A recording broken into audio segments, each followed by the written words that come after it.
Welcome to the segment.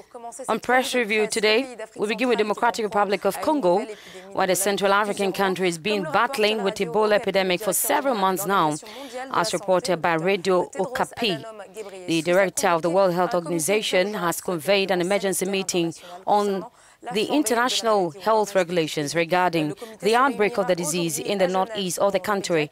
The committee will meet today in Geneva. According to the media, the meeting will be considering discussions on declaring the outbreak as an international public health emergency and further recommendations on how to manage the epidemic.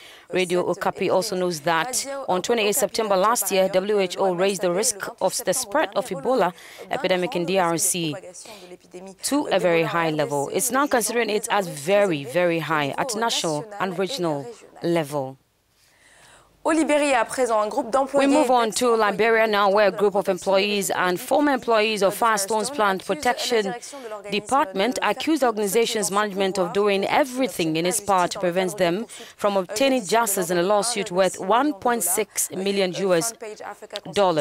Front Page Africa dedicates its front page to this case and looks back at the origin of the dispute between employees and management. On 11 August 2009, a group of workers filed a complaint against Firestone's management with the Ministry of Labor, alleging, among other things, that since May 2006, management has prohibited them from joining the Liberia Agricultural Workers Union, caused employees to go to work earlier than normal, denied lunch breaks, and forced them to leave their jobs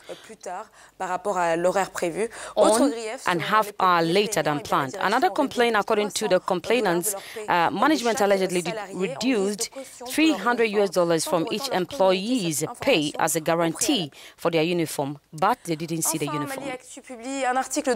And finally, Mali ACTU publishes an opinion article on the state of the central prison in Bamako, where lack of the health care, illness, repeated case of death and arbitrary dispossession of property have become the reality of prisoners.